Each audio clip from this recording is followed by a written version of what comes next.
Queria falar um pouquinho hoje com você. Nas últimas semanas nós temos falado muito de amor. E hoje não vou ficar focando no amor, mas o que eu vou falar tem muito a ver com amor. Na verdade, tudo que falamos com respeito à palavra de Deus, ela inicia no amor. Ela tem o início no amor de Deus. E não é no nosso amor. Já falamos sobre isso, se você já está cansado de ouvir que nós não conseguimos amar a Deus. Nós só amamos a Ele porque Ele nos amou primeiro, aquele texto que está lá em 1 João. Amar a Deus porque Ele nos amou primeiro. Eu queria falar um pouco hoje sobre a sua identidade de filho. Sabe por quê? Porque Deus não é apenas o nosso Deus, é o nosso Pai. E quantos de nós temos dificuldade de ver e enxergar a Deus como nosso Pai? Mas a verdade é que Ele é seu Pai. E eu queria usar uma passagem hoje, um texto que Jesus usou, que está lá em Evangelho de Lucas, capítulo 15. Nós vamos andar um pouco nesse texto hoje. E nós vamos lendo um versículo de primeiro 1, depois 2, depois 3, e vamos falando sobre eles. Lucas 15, 11 fala assim: e Jesus continuou. Um homem tinha 2 filhos. O mais novo disse a seu pai: pai, eu quero a minha parte da herança.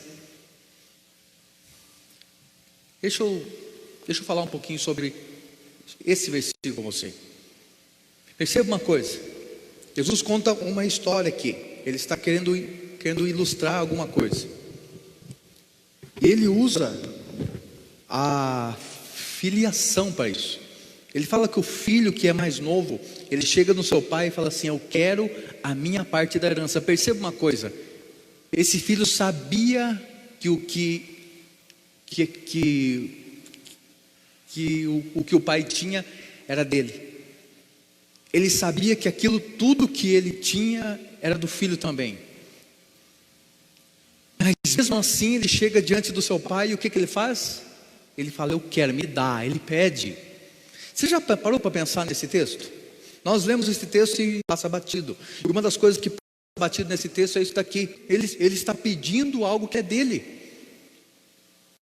Ele chegou: ó meu pai, me dá a minha parte da herança. Ele frisa isso: a minha parte, é meu. Agora deixa eu trazer isso para os nossos dias. Deixa eu trazer isso para a minha vida e para a sua vida. Quantos de nós estamos pedindo para Deus algo que é nosso? Já parou para pensar como você pedir para alguém algo que é seu é algo de louco? É algo que não faz sentido nenhum? É a mesma coisa de eu chegar para alguns dos meninos aqui que estão com a gente aqui hoje e pedir: me dá o meu relógio. Me dá o meu relógio, me dá.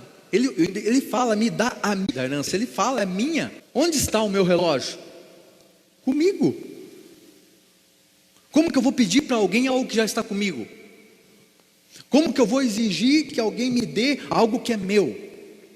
E é o que nós fazemos no nosso dia a dia, na nossa vida cristã, na nossa vida religiosa. Nós agimos exatamente assim com Deus. Nós estamos pedindo, fazendo campanhas, fazendo promessas, cumprindo, sabe, coisas absurdas, porque nós queremos de Deus algo que Ele já nos deu. E nós chegamos como filho mais novo aqui e falamos: pai, eu quero aquilo que é meu. E sabe o que é pior nisso? É que as pessoas estão fazendo isso porque nós, líderes, pastores, estamos mentindo para elas. Exatamente isso. Nós, pastores, nós que pastoreamos igreja, nós chegamos para as pessoas e falamos: você tem que fazer algo para Deus te dar aquilo que é seu. Você tem que dar uma oferta bondosa para que Deus te retribua. Sabe por que você está desempregado? Porque você não dizima. Sabe por que você não conseguiu ainda? Porque você não oferta. Nós mentimos em nome de Deus. E Deus não tem nada com isso, meu irmão. Deus não tem nenhuma responsabilidade na oferta de sacrifício que você dá para Ele esperando algo em troca, algo que Ele já te deu. responsabilidade em te responder, porque Ele já te respondeu na cruz, porque Ele já te deu tudo que Ele tinha que te dar em Jesus. Mas nós, pastores, deixa eu me incluir nisso, tá? Porque eu sou um líder de igreja, eu sou uma pessoa que influencia. E se eu falo para algum membro da minha igreja, você tem que fazer isso para Deus te abençoar, algum não leva a sério, mas algum pode levar a sério. E sabe o que ele vai fazer? Ele vai cumprir exatamente o que eu falar. Por quê? Para que Deus o abençoe, sendo que Deus já o abençoou. Me dá a minha parte. Olha a consciência, o filho tinha consciência que era dele, e mesmo assim ele pedia. Chegou a hora de nós darmos um basta nisso. Nós somos filhos de Deus, e nós agimos não como filhos, mas como, acho que, mendigos espirituais. Mendigos espirituais, pedindo uma esmola para Deus. Pedindo uma esmola, sendo que tudo que Ele tinha que nos dar, Ele já nos deu. Aí olha o que o pai responde: assim Ele repartiu sua propriedade entre eles. Assim, o que o pai fez? Presta atenção aqui nesse finzinho. Assim Ele repartiu sua propriedade entre eles. Quer dizer, Ele deu, é a parte do filho que era novo, é a parte do filho mais velho. Ele ficou sem nada. Presta atenção. Assim Ele repartiu sua propriedade entre eles. O pai ficou sem nada, e o filho mais velho ficou com a outra metade. Agora vamos seguir o texto. Não muito tempo depois, o filho mais novo reuniu tudo que tinha. Quer dizer, ele esperou ainda, ele ficou na casa do pai. Presta atenção nesse texto. Ele ficou na casa do pai, não foi embora. Ele pegou tudo que ele tinha. Não muito tempo depois, o filho mais novo reuniu tudo que tinha e foi para uma região distante, e lá desperdiçou seus bens vivendo irresponsavelmente. O que ele fez? Ele pegou a parte que lhe cabia, ele pegou aquilo que Deus tinha dado para ele, e ele usou de forma irresponsável. Não é que Deus não te ama, meu irmão, não é que Deus não me ama, é que muitas vezes eu uso aquilo que Ele me dá de forma irresponsável. Não é que Deus tira as coisas de você, nós perdemos as coisas, porque nós somos irresponsáveis com aquilo que Deus nos deu. Nós somos irresponsáveis com a cruz, nós somos irresponsáveis com o sacrifício de Cristo. Nós usamos muitas vezes a graça, e quantos membros dessa igreja, quantas pessoas dessa igreja não usaram essa palavra contra ela mesma? Agora eu posso fazer tudo. O que Paulo fala? Tudo posso naquele que me fortalece. Tudo posso onde? Naquele que me fortalece. Esse versículo está dizendo assim: tudo eu posso debaixo da vontade de Deus. Tudo eu posso debaixo da força de Deus, debaixo daquilo que Deus vai fazer eu me mover. Aí eu tudo posso. Quer dizer, fora dessa vontade eu nada posso. Fora dessa vontade eu não posso fazer nada, porque agora eu vivo a vida de Cristo em mim. Não muito tempo depois, o filho mais novo reuniu tudo que tinha e foi para uma região distante. Quer dizer, ele se afastou do pai. Ele se afastou do pai, e lá desperdiçou seus bens vivendo irresponsavelmente. Versículo seguinte, por gentileza, 14. Depois de ter gasto tudo, não sobrou nada. Houve uma grande fome em toda aquela região, e ele começou a passar necessidade. Quando nós nos afastamos do nosso pai, nós começamos a passar necessidade. O que é necessidade? Necessidade é você não conseguir aquilo que você precisa para você viver. Necessidade não é, não consigo comprar um carro novo. Isso não é necessidade. Necessidade não é, não consigo comprar aquele relógio, aquele celular de última geração. Meu irmão, você não precisa do celular da última geração para você viver. Necessidade é comida, é bebida e o que vestir. Isso é necessidade. Esse cara perdeu até aquilo que ele não tinha que perder.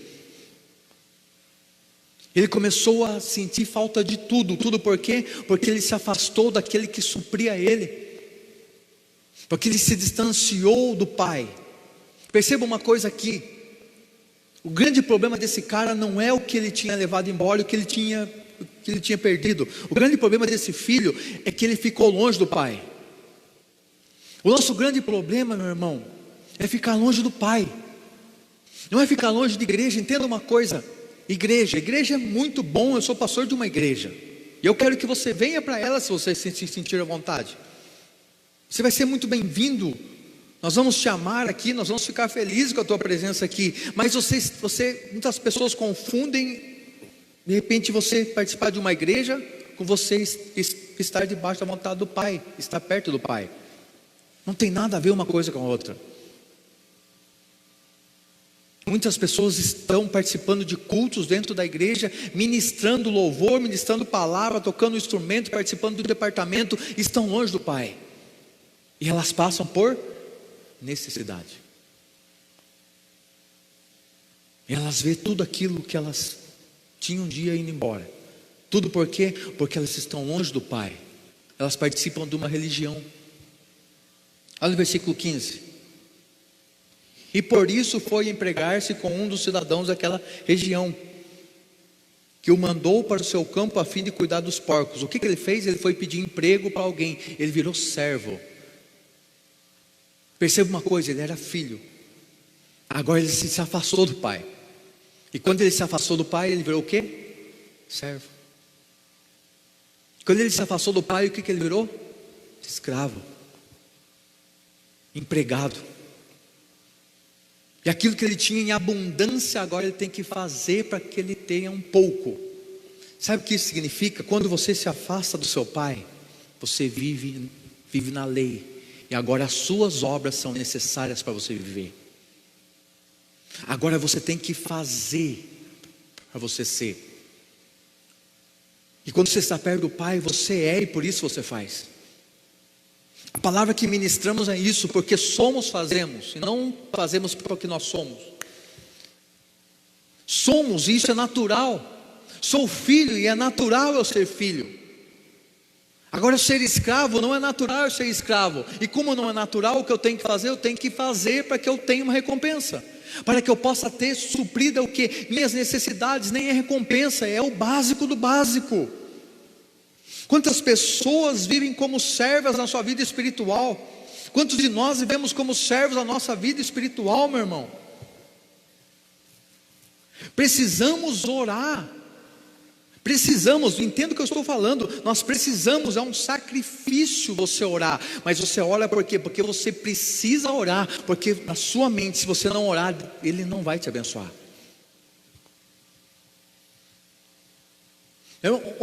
Ontem à noite, era madrugada, alguém mandou uma live para mim, um convite de uma live para mim, 1h da manhã. Eu entrei para ver. Tinha 500 pessoas na live, 1h da manhã, 500 pessoas na live com um homem orando, um rapaz orando. Um rapaz novo ainda. Orando. Até aí tudo bem, tudo certo. Daqui a pouco ele parava de orar, meu irmão, e ele pegava o celular e ele mostrava: clica aí, vai clicando, vai compartilhando. Satanás está derrubando a nossa rede aqui, querendo derrubar a nossa live. Quanto mais você clicar, menos possibilidade de Satanás derrubar a nossa live tem. Então clica aí, vai compartilhando. Quando você compartilhar, eu vou falar seu nome aqui e a bênção vai entrar na sua casa. De repente é por isso que a nossa live de repente está caindo hoje. Vai compartilhando aí, meu irmão, vai clicando aí, ó.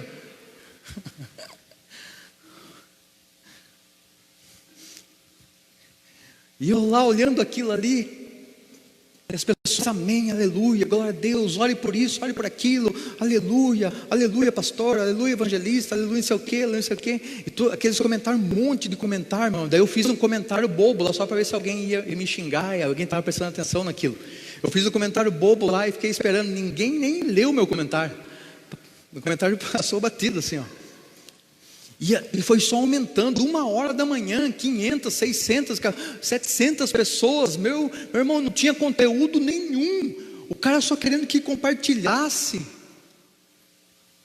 Aqui sofrivelmente nós chegamos a 30, 40 pessoas na live, hoje deve estar com umas 20, mais ou menos que 20. Nós somos uma igreja de 160, 170 membros, mais ou menos. Nós temos 20 pessoas na live. Mas nós temos conteúdo, nós temos palavras. Sabe o que isso me mostra? É que as pessoas querem ser escravas. As pessoas querem consumir, querem fazer obra para consumir aquilo que já é delas.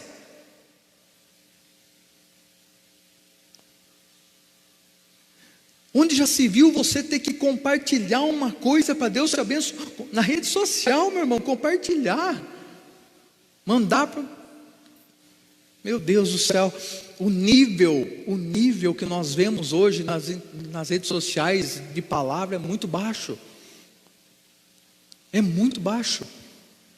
Mas sabe por que existe esse nível de palavra? Porque existem pessoas que procuram palavras desse nível.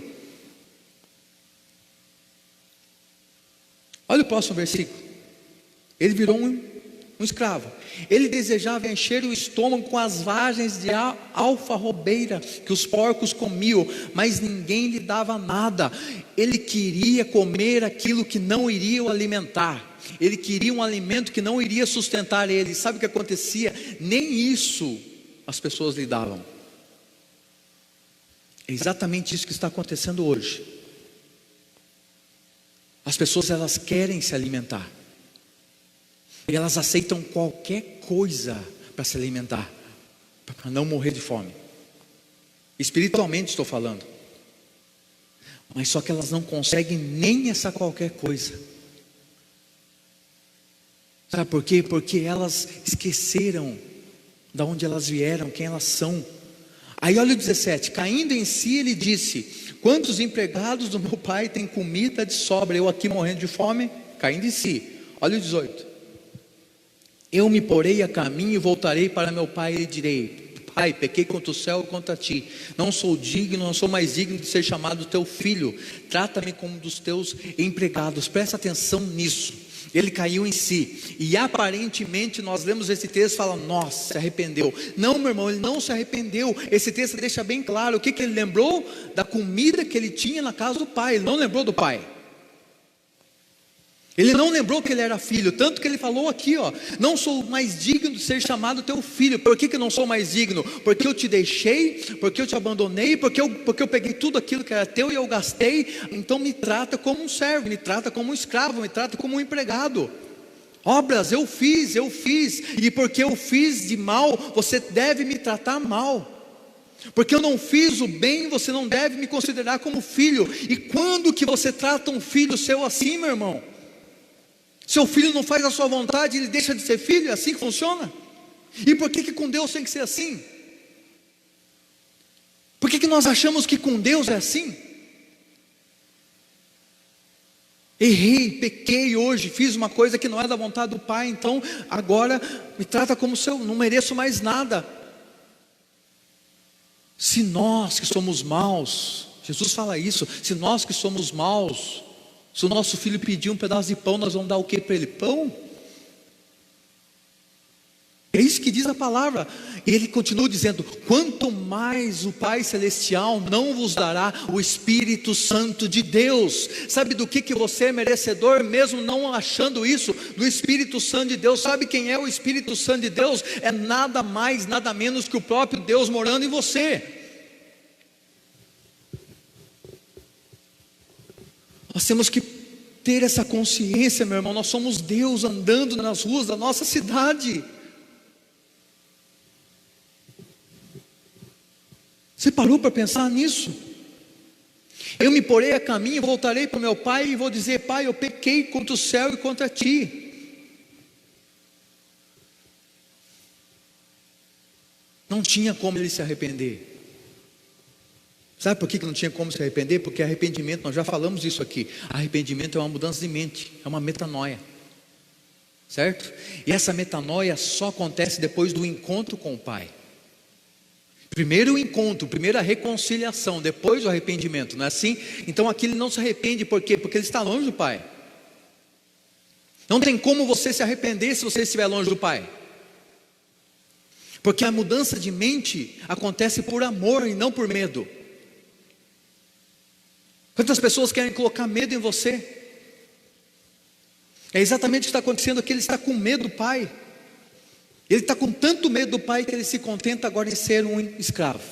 Olha o versículo 20. A seguir, levantou-se e foi para seu pai, estando ainda longe. Esse versículo é lindo, olha o versículo 20. Estando ainda longe, o filho não tinha chegado. O filho mais novo estava longe. Estando ainda longe, meu irmão, e longe naquela época é longe. Eles não tinham carro, eles se locomoviam a pé, de jumento, de burro, de cavalo, de jegue, sei lá do que mais. Estando ainda longe, estava lá longe, não dava nem para ver direito. Seu pai o viu e, cheio de compaixão, correu para o seu filho. Quem correu? O pai. Quem tomou a primeira atitude? O pai. Quem tomou a atitude de reconciliação aqui? Você pode dizer assim, mas o filho que estava indo, o filho estava voltando. Mas o filho estava voltando por quê? Porque ele estava passando fome, porque ele estava passando necessidade. Ele lembrou a comida que ele tinha na casa do pai. Quem tomou o primeiro gesto de amor? Quem fez? O pai. Leia o texto. Estando ainda longe, seu pai o viu e, cheio de compaixão,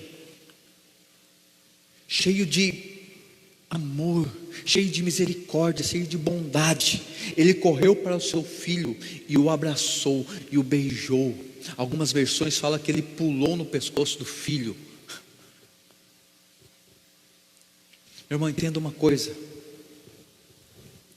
O filho, ele achou que não era mais filho. O filho pensou, vou voltar para o pai e ele pode me tratar como um dos seus empregados. Ele não vai ser meu pai, mas vai ser meu chefe. O filho achou que tinha deixado de ser filho, mas para o pai, o filho nunca deixou de ser filho. Você que de repente está me assistindo e você saiu da casa de Deus, você saiu de uma igreja machucado, saiu de uma igreja debaixo de uma palavra de maldição, debaixo de uma palavra ruim do seu pastor, do seu líder. Deixa eu te dizer uma coisa, se você teve um encontro com o pai e você virou filho, você se tornou filho, nova criação, e você nunca deixou de ser. Pastor, você não sabe o que eu já fiz na minha vida, você não sabe o que eu fiz com esse tempo que eu estive longe. Você fez pior que esse cara? Você viveu uma vida que nem esse cara que gastou tudo com as prostitutas, meretrizes, viveu tudo que tinha. Você foi pior que essa pessoa aqui? O filho mais novo não merecia nada realmente, mas ele nunca deixou de ser filho. Não é por merecer, é por ser. Sabe, a minha briga com a religião sempre vai ser essa. A minha briga com outros pastores, com outros líderes, com outras igrejas, sempre vai ser essa, porque não é por merecer, é por ser. A religião fala, você tem que fazer para ter, e Deus fala, você é, e por isso você tem. Versículo 21, nós já vamos terminar, tá? Eu só vou ficar nesse texto hoje. O filho lhe disse aquilo que ele tinha planejado em falar, lembra? Ó pai, pequei contra o céu e contra ti, não sou mais digno de ser chamado seu filho. 22. Mas o pai disse aos seus servos, o pai disse ao filho? Não, aos seus empregados: depressa, tragam a melhor roupa e vistam nele. Coloquem um anel no seu dedo e calçado nos seus pés. Com esse gesto, o que o pai estava falando? Você não é um empregado. Mesmo que você queira ser, você nunca será. Sabe que Deus está falando com você? E eu tenho uma impressão dentro do meu espírito que hoje talvez agora ao vivo, talvez depois assistindo, talvez assistindo pelo Facebook ou por outra rede social, ouvindo essa mensagem, pessoas que um dia estiveram na casa do pai e acham que por um motivo ou outro elas pararam de ser filho, elas não merecem mais nada. Pessoas estão ouvindo e com esse texto aqui, com esse versículo, o pai está falando aqui, tudo está do mesmo jeito, tudo que eu tenho ainda continua sendo seu.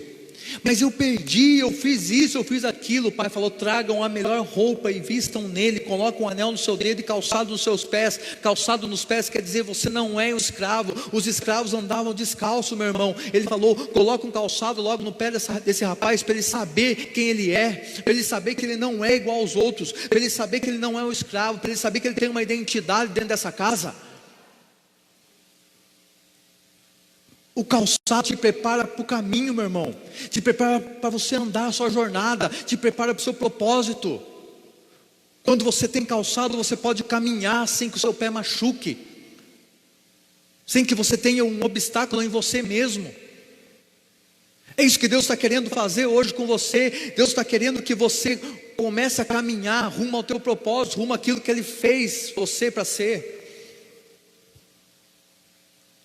Daí ele continua no 23: tragam um novilho gordo e matem-no, vamos fazer uma festa e comemorar. É hora de festa, meu irmão. Não importa a situação que você esteja, sabe o que o Pai quer com você? Ele quer fazer uma festa, Ele quer ceiar com você. Sabe o que é a ceia? Ceia, quando nós comemoramos a ceia, a gente lembra do quê? Lembra da morte, do sacrifício de Jesus, mas acima de tudo lembramos que Ele está vivo e que somos um com Ele. O Pai está falando aqui: vamos fazer uma festa, vamos ceiar, vamos comemorar, para que esse cara aqui entenda quem ele é, para que ele entenda que nada mudou, para que ele entenda que ele continua sendo um comigo, para que ele entenda que ele ainda é meu filho, para que ele entenda que ele ainda pertence a essa família da fé. Versículo seguinte, por gentileza, 24: pois esse meu filho estava morto e voltou à vida, estava perdido e foi achado. Sabe o que isso significa, meu irmão? Que não há vida quando você está longe do Pai. Nós simplesmente não vivemos, a gente existe só. Quando nós estamos longe do Pai, nós não vivemos, nós existimos, é diferente.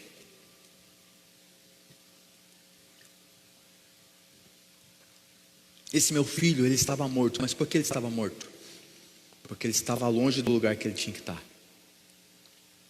Quando você está longe do lugar que você tem que estar, meu irmão, você não vive, você existe. E começaram a festejar. Enquanto isso, o filho mais velho estava no campo, e quando se aproximou da casa, ouviu a música e a dança. Quando se aproximou da casa, ele ouviu o quê? A música e a dança, ele ouviu a festa. Quando nós nos aproximamos do Pai, a festa. Quando nós chegamos perto do Pai, há um sentimento de alegria. Quando nós chegamos perto do Pai, há um sentimento de que não falta mais nada. Você nunca sentiu isso?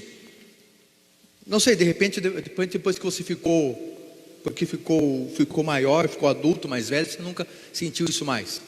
Mas quando eu era criança, eu lembro bem, uma vez que eu tinha 15 anos, alguns aninhos atrás aí, 15 anos, eu lembro que nós íamos, não lembro nem que parque que era lá em São Paulo, acho que é Play Center. Alguém lembra do Play Center? É da época de alguém aqui, né? É da Jana, eu sei que é. Eu ia para o Play Center, Mateus, velhão. Nós íamos para o Play Center. Eu nunca tinha ido para São Paulo, 15 anos de idade. Meu irmão, era no final do ano, né? Uma semana antes eu já não consegui nem dormir mais, de tanta ansiedade de ir para aquele lugar, de tanto que eu queria estar naquele lugar. Quando foi chegando perto, na véspera então, meu Deus do céu, meu olho não pregou, as horas não passavam, os minutos não corriam, o relógio parece que tinha estragado. Fiz isso por quê? Porque eu queria muito estar naquele lugar. Eu queria muito estar naquele lugar. Eu sabia que aquele lugar era um lugar de festa. Eu sabia que aquele lugar era um lugar de alegria. Eu sabia que aquele lugar ia me fazer feliz. É exatamente essa sensação que nós temos que ter quando nós nos aproximamos da casa do Pai. Deixa eu falar para você que pertence à Comunhão Cristã Aba, ou pertence à Quadrangular, à Assembleia de Deus, a qualquer outra igreja por aí. Se chega o dia de ir no culto e você não está feliz, há algo errado com você, meu irmão. Há algo errado com você. Você tem que estar feliz de ir na casa do Pai. Quantos crentes estão felizes com essa quarentena porque não precisam vir na igreja? Estão felizes? Ainda bem que a igreja começou a fazer o culto online. Assisto aqui de casa. Mas é capaz mesmo que ela vai assistir eu, né? Vai colocar na aba Curitiba lá, o Pio pregando. Tá tudo certo, se estiver assistindo tá bom. Mas quantas pessoas não sentem a mínima falta da casa de Deus? Quantas nem vão voltar? Quando tudo voltar? Mas por outro lado, eu tenho conversado com pessoas que não estão aguentando mais, pessoas que estão ficando mal na casa, pessoas que não vê a hora disso aqui abrir de novo, pessoas que não vê a hora de elas poder chegar aqui com a sua família, com seus filhos. A IBI, nós reformamos a IBI inteira, tivemos acho que duas aulas na IBI, depois de reformadas, cansados, tão louca para vir brincar na IBI. Sabe o que significa, meu irmão? É que nós reconhecemos esse lugar como a casa do Pai. Você que pertence a alguma igreja, você tem que reconhecer essa igreja como a casa do Pai, e o seu sentimento tem que ser de alegria e de festa. Versículo seguinte, 26. E o filho mais velho, o que ele fez? Ele chamou um dos servos, um dos empregados, e perguntou o que estava acontecendo. Esse respondeu: o seu irmão voltou, e está tendo um churrasco, uma festa.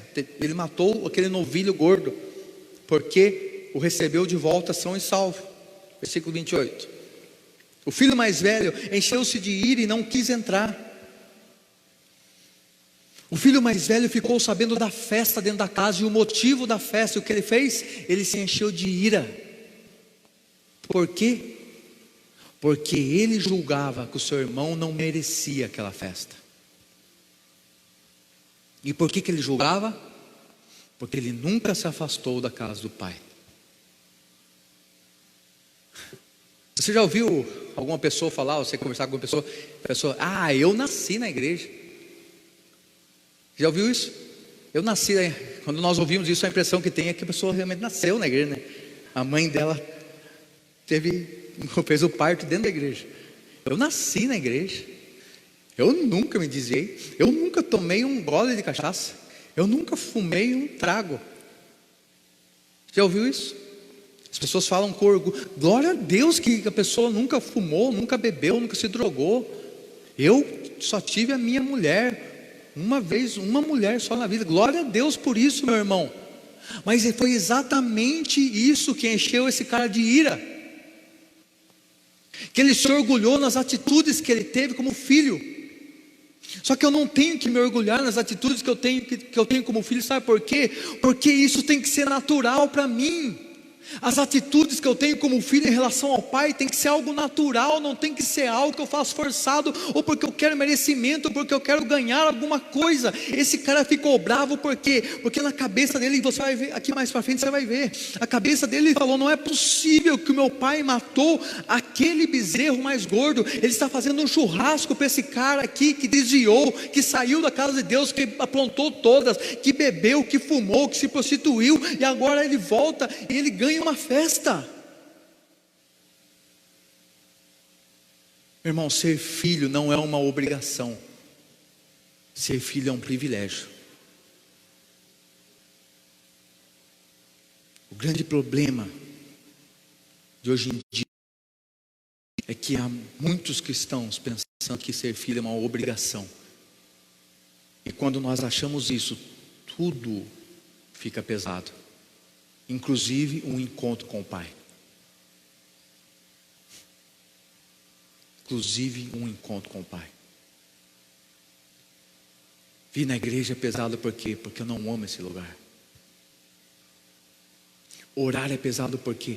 Porque eu não gosto de falar com o Pai. Ler a Bíblia é difícil por quê? Porque eu não gosto de ouvir o Pai.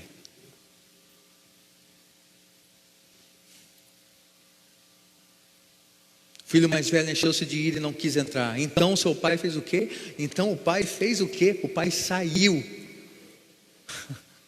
e insistiu com ele. Sabe o que esse versículo aqui, essa segunda parte desse versículo diz para mim? É que o pai, por incrível que pareça, ele insiste até com os religiosos. Ele quer abrir o olho do religioso, ele quer romper com a religião, ele quer que... Olha o versículo seguinte, 29. Mas ele respondeu ao pai: olha a exclamação, olha, todos esses anos, agora o que ele vai fazer? Presta atenção, todos esses anos tenho trabalhado como um escravo, a teu serviço. Olha o que ele frisa aqui, como um escravo a teu serviço. Ele fala assim: eu não tenho me comportado como um filho. Todos esses anos eu tenho trabalhado como escravo a teu serviço e nunca desobedeci as suas ordens. Quer dizer, era um escravo perfeito. Era um escravo perfeito. Mas tu nunca me desse nenhum cabrito para eu festejar com meus amigos. Quer dizer, ele merecia esse cabrito? Não merecia, por quê? Porque o escravo trabalhava para sobreviver. O escravo trabalhava para ser suprido as suas necessidades, somente isso. Esse cabrito era um privilégio, e privilégio que somente os filhos têm. Todos esses anos ele se comportou como um escravo. E o que ele queria? Privilégio de filho, nunca terá. Enquanto eu e você nos comportarmos como empregados e escravos, nós nunca teremos privilégio de filho. Não porque ele não quer, não porque o pai não quer, mas porque nós temos a mente de escravos. Você já viu aquela pessoa que ela só faz aquilo que manda? Aquilo que você manda? Mente de escravo. Se você tem um funcionário que só faz aquilo que você manda, meu irmão, primeira oportunidade, ele vai te trair, porque ele é um escravo. Ele não gosta de você. Ele suporta você porque você supre as necessidades dele. Só isso. Só isso. Agora, você já viu aquele cara que faz, mesmo sem ser mandado?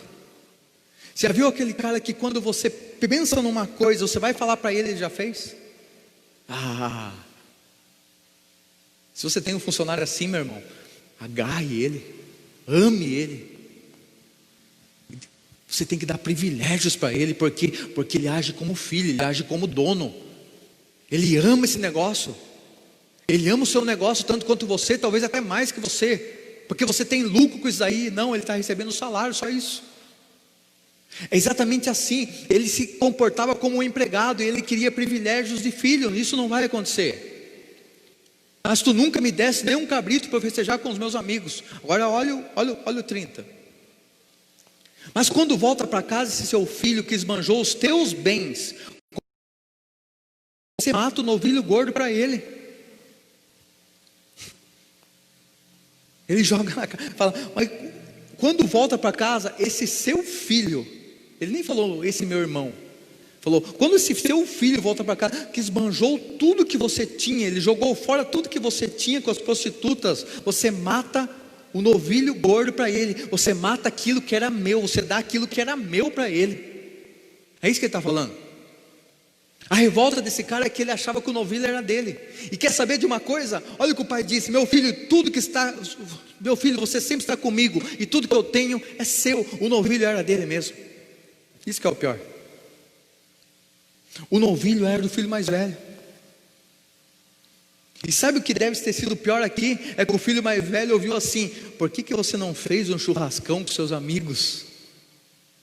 Estava aí. Por que você não comeu? Por que você não usou? Isso é seu. Agora, porque você não usou, o meu outro filho vai usar. Sabe o que eu aprendo com isso, meu irmão? É que o reino de Deus é feito de muitos filhos. E tudo aquilo que eu deixo para trás, o meu irmão vai usar. Toda oportunidade que eu tenho no reino, que eu deixo para trás, algum irmão meu vai assumir. Você que é músico aí, fica de luxinho aí, não vem tocar. Alguém já assumiu o seu lugar. Entra na fila. Quantos pastores passaram por essa igreja e queriam estar à frente dessa igreja? Sabe por que eles não estão à frente? Porque eles deixaram passar. E sabe quem assumiu o lugar? Eu. Porque eu não deixei passar. Agora, se eu deixar passar, alguém vai assumir. É assim que funciona. Disse o pai: meu filho, você está sempre comigo e tudo que eu tenho é seu. Olha o 32 para nós finalizarmos. Mas nós tínhamos que comemorar e nos alegrar, porque esse teu irmão estava morto e voltou à vida, estava perdido e foi achado. Qual o motivo da alegria de Deus? Quando nós entendemos que nós somos filhos. Quando é que Deus olha para a cruz, olha para o sacrifício de Jesus e fala: uau, valeu a pena. Quando nós chamamos Ele de papai. Eu fico imaginando, é claro que é só uma imaginação santificada, tá, irmão? Eu fico imaginando Jesus e Deus lá em cima, sentados juntos. É que não pode, né? Não pode chegar. Aí fico imaginando aqui, ó, Jesus e Deus aqui, um do lado do outro, olhando para você. Aí numa oração você vira e fala: papai. Aí Deus cutucando Jesus: olha lá, Jesus, valeu a pena. Ele entendeu, Ele me chamou de pai, Jesus. E Jesus olhando na cruz, eu recebi, mandaram uma figurinha esses dias num grupo, que eu achei demais aquela figurinha, Jesus com as mãos furadas aqui, falando: eu não quero nem ver. E o olho dele olhando assim, ó, tipo, meu Deus, meu pai, não quero nem ver. E olhando, eu e você orando e falando: papai, papai, papai. Somos a família de Deus, somos a família, somos queridos. Nós entendemos a mensagem, nós não somos escravos, nós não queremos ser escravos, nós sabemos quem somos, e porque sabemos quem somos, nós vamos usufruir daquilo que o Pai nos deu. Aleluia. Meu irmão, é tempo de você viver como filho, é tempo de você pensar como filho, é tempo de você agir como filho. Então não seja mais escravo das circunstâncias, não tenha medo, esse tempo de medo que as pessoas estão enfrentando, não tenha medo, enfrente esse tempo, tome todos os cuidados, seja prudente. A Bíblia diz que nós temos que ser prudentes, mas seja ousado, não tenha medo. Amém? Eu imagino que se Jesus não falasse o nome de Lázaro, todos os mortos ali iriam ressuscitar. Sabe o que Jesus está falando hoje aqui? Ele está falando o seu nome. João, saia para fora. Maria, saia para fora. Pedro, saia para fora. Bill, saia para fora. Dom, saia para fora. Daldinei, saia para fora. Silvana, saia para fora. Seja lá qual for o seu nome, Ele está chamando você, meu irmão. Não fique pensando, essa mensagem é para aquele que não veio. Fulano tinha que estar aqui. Não, fulano não tinha que estar aqui. Você está aqui, Ele está falando com você. É com você que Ele quer falar. É você que Ele quer colocar a vida dEle, a vida de Cristo em você, em mim, em você, porque eu e você vamos fazer a diferença na nossa cidade, no nosso estado, no nosso país, no mundo.